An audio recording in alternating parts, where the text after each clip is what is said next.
Hello,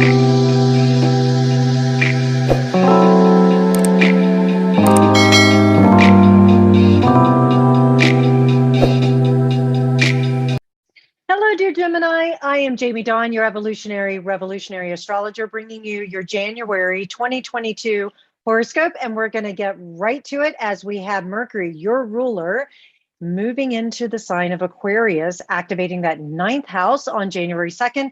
And it's the same day as a new moon in Capricorn, also emphasizing your eighth house. And so this eighth and ninth house dynamic that is kicking off the month, I feel is perfect for the new year, especially if you are thinking in big ways about how you want to navigate this next calendar year, as well as who you are as an individual, who you're connecting with, and relationship dynamics that are up for us as Venus is retrograding through the sign of Capricorn.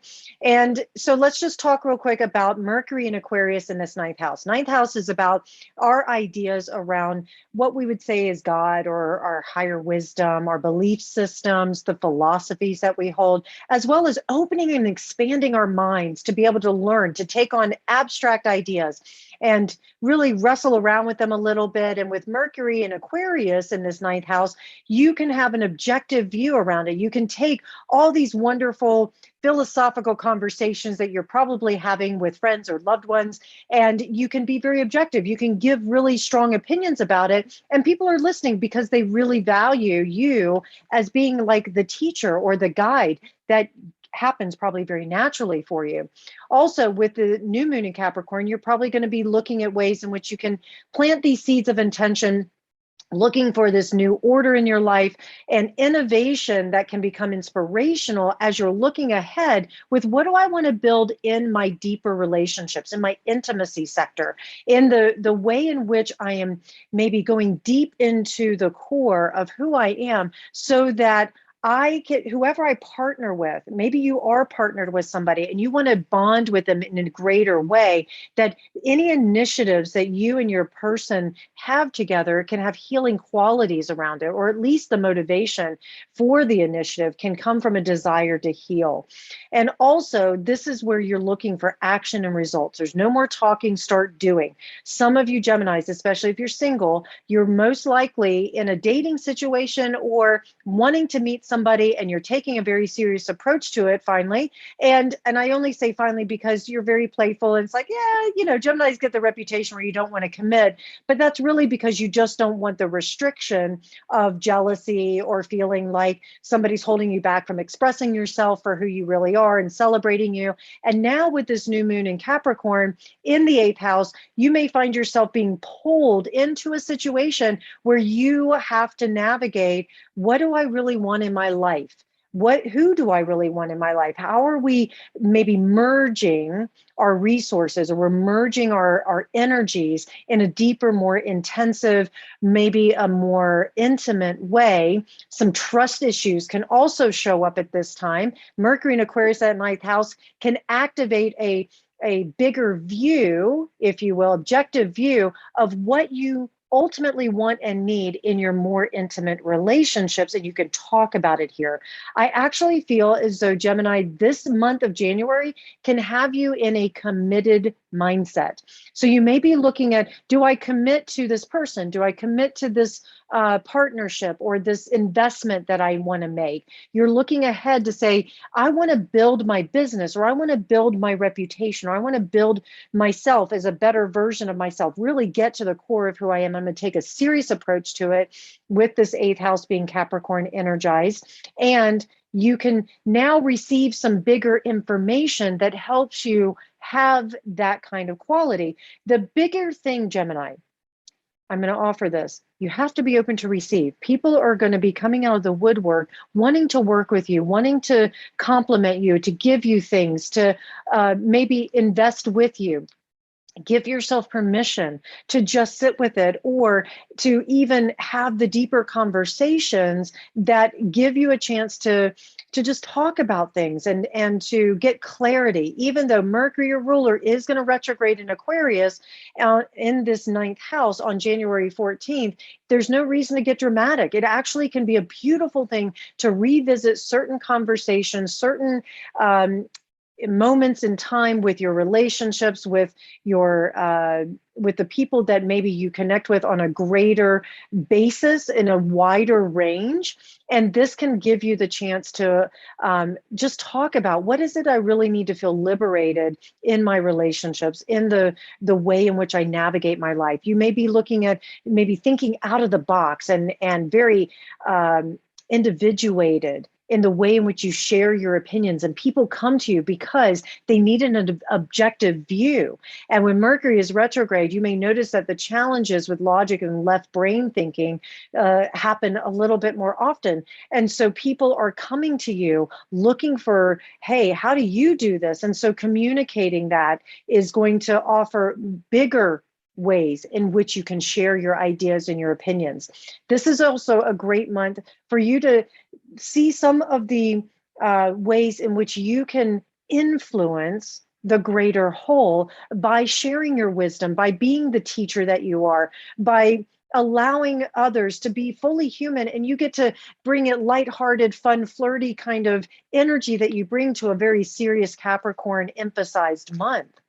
We also have a full moon in Cancer on January 17th. This is going to activate that second and eighth house. So you may find this first part of January where you're looking at your resources, your values, you're looking at who you are invested in, your possessions, maybe your income, and you're saying, you know what, if I'm not feeling fulfilled, if I don't have meaning in my life, in the work that I do, in the people I surround myself with, at this full moon time, you may decide to let it go.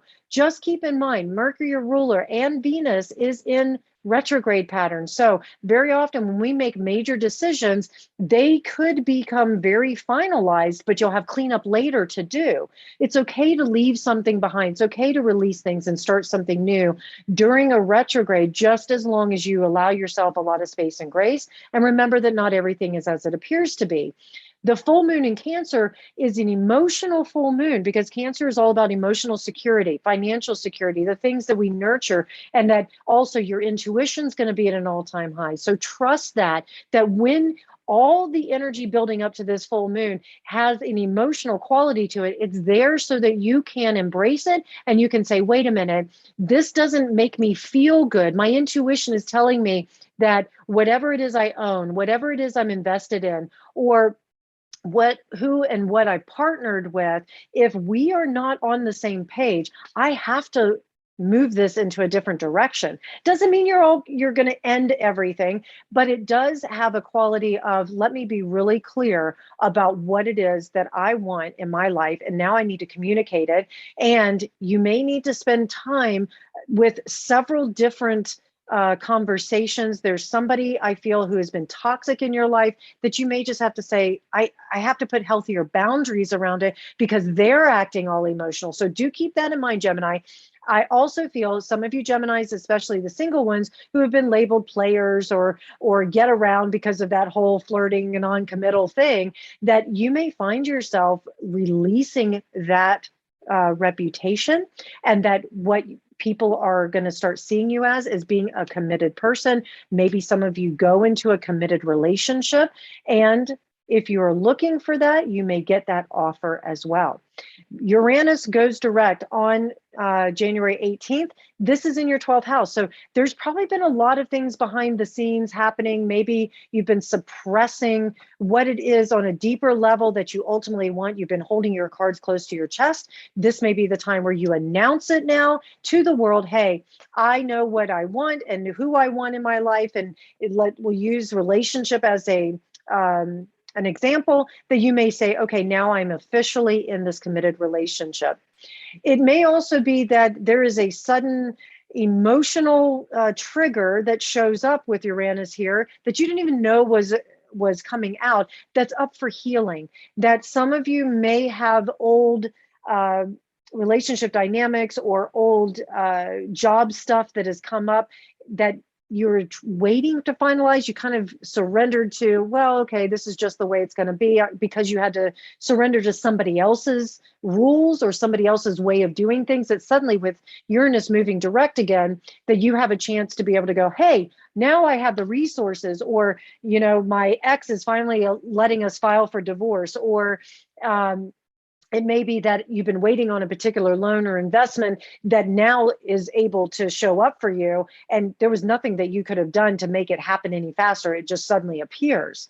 Now, the other thing with this 12th house is it is our house of institutions. So it's possible that you may receive some news that you owe money suddenly to an institution that you just didn't know was there. That can create some emotional drama. That's just one small little piece that could come up and out. But information that may reveal itself can actually give you something greater to launch from with Uranus and Taurus here, because we're working with our physical worlds, our five senses, if you will. And so you may find yourself, behind the scenes, really engaging in your five senses, trusting that intuition. If you felt like it's been repressed a little bit, it can very easily get reactivated during this time.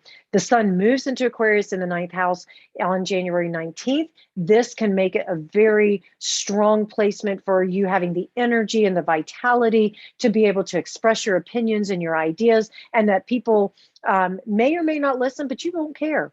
You may find yourself in a position where you get to stand on a stage and you get to speak or wax eloquently, as they say, and you get to talk to people about, hey, I'm finally launching this new product, or I'm finally teaching this great course that you should sign up for. And people will start to line up for you, and they want to feel the energy and the vitality that you have. You may find yourself in unusual situations that allow you to either expand your own mind or help others have greater visions and greater mind altering. I'm even going to use that word because that's what's dropping in. Some of you may have mind altering experiences, or invite others or teach others how to do that. I'm going to use the example of alternative medicine or plant medicine. Some of you may be getting into psychedelics at this time, that can help with the healing. It may also be that you are teaching others how to go through that process and find greater healing that way. That's just dropping in really strongly, Gemini, for a few of you. Mars enters Capricorn, where it's exalted. It loves being in Capricorn. That's on the 24th of January in that 8th house. So if the beginning of the month you've had all these conversations and you haven't gotten a lot of clarity on, relationships or intimacy, trust issues, joint resources, that sort of thing, this is where Mars is going to have you work really hard, where it's going to say, okay, if I want to, let's say, get a reward on this investment, I'm going to take my time researching. I'm going to talk to the right people. Some of you may get into like cryptocurrency, or you're looking at ways to increase your income, and you need to be able to partner with the right people and resources to do it. That with Mars here, you are going to build a long-term future. You're going to take your time, put a plan in place, and you are going to have the motivation and the energy to get shit done. And it is going to have this push, if you will, that you want whatever goals you're putting in place for 2022, you want to align with the right people to make sure those goals get accomplished. And you will find that you take this very seriously, and you may take relationships seriously. You may take the building this new future, this investment seriously. Some of you Geminis who are finalizing divorces, or you're finalizing things from the past that need to be cleaned up. This is now when Mars enters Capricorn, you're like, now that I've cleaned that up, who am I now? And how do I build this new reality for myself? And I want to do it in a way that I have all the things I need in front of me. The other thing with this is that it will not only want you to build this new future, but it wants you to question why you're doing it. What's the why factor here? Mars and Capricorn in that 8th house is going to have you asking the why. Why am I doing this? What's my motivation? Why is somebody else doing this? Why do I want this? And it helps you find that greater clarity. And it's time for you to set really clear plan and goal in place, and to stick with it. Not to get so fixed that, which Gemini, I know you don't have a lot of fixed quality in you, but if you don't want to collapse the field where it's like you become so militant about it, because I can tell you, Gemini, this is a time where you may find yourself going, here's my goal. I'm going to burn the midnight oil. I'm going to work as no matter what anybody else does, nothing's going to let me lose my focus here. So it's a great time to get things done, but it can isolate you if you're not careful. If you look around at everybody else and you judge them because they're not as enthusiastic about your goals and your hopes and dreams as you are, right? Now, it does create a quality of insensitivity here because we're dealing with Capricorn, which is ruled by Saturn, and Mars is not really a sensitive planet either. So it can give you more of that quality of like, look, I'm going to do this no matter what, and I don't care what anybody else thinks or feels. Okay, this toughness can help you break through barriers, but it also could cause you to ignore discomfort or other people's feelings. It can give you a bit of a blind ambition. So do be careful of that, because I feel like some of your more intimate relationships are going to need some compassion, especially when they see you so laser focused on what it is you're wanting to do. And Mercury, your ruler, retrogrades back into Capricorn on January 25th, and that's in your 8th house. And so it gives you more of that kind of focused quality, even though there's a retrograde, but the focus may be more on you, maybe more on what do I need in order to practically execute the things in my life that I see for myself in the future. And who do I want to communicate this with? And who do I want to align with that will give me everything I look for? There is a possibility here, Gemini, that some of you may feel very selfish during this time. Nothing wrong with self-care, with also checking in with yourself. What do you want? What do you need? But try not to forget that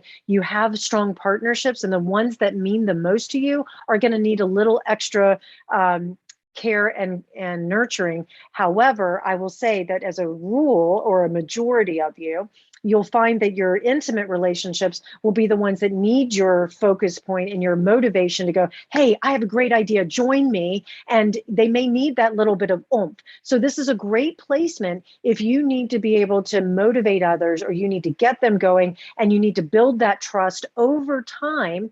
And you'll find that in your intimate relationships, that's what carries you forward into the future, because people will see you not as that flighty, flirty player that Gemini can have, but as somebody who says, I am a lifer. I am somebody who's going to stick with this no matter what. If I commit to you, I'm 100% in. And then you watch, others are going to just be drawn to you. They're going to flock to you, and they're going to say, I can rely on this Gemini because they have that steadfastness. Venus is in your 8th house, also giving you a lot of healing, a lot of opportunities to revisit conversations and things from the past, take on relationships seriously, maybe take a more serious approach or mature approach to your intimacy, to your trust issues. Some of you have big healing to do around this trust issue. I'm going to speak specifically to your single Geminis. If there's something that has been working you about a past relationship, you're like, I'll never love again, I'll never trust again because of that. This, I feel, with Venus moving direct at the end of the month on the 29th, that you will have done a lot of cleanup around that. If there's conversations or connections for Geminis who are bonded, this also gives you a chance to be able to clean up and to heal anything with your partnerships that have felt a little out of sync. Some of you will find that the healing comes through what you choose to invest in with your partner. And so what you'll find with Venus moving direct is that this gives you a chance to revisit your structures, maybe looking at them, revising them, and now finally being able to feel like you can start putting certain things in place that give you, not lofty goals, but real clear vision, real clear goals that you get to attract to you the resources, the people, the things that you need in order to put them into place. And with Venus going direct in Capricorn, it can implement all the things that you've learned. So consider the first part of January, if it's been difficult or if it feels like you're just slugging away, it's almost like you're trying to run in mud or sand, that by the end of the month, you get that relief and you get to see things moving forward again. So do know that, Gemini, that you will have a chance to be able to have this kind of benefit and grace and energy that will energize not only who you are, but your relationships and the way in which you feel deeply connected. And I'm going to even point to trust issues. I feel like a lot of healing will come this month on that issue in particular. All right. I really hope that this helps. And Gemini, please like, subscribe, share, comment. Come find me at jamiedawn.com. And I look forward to connecting with you. Have a great month.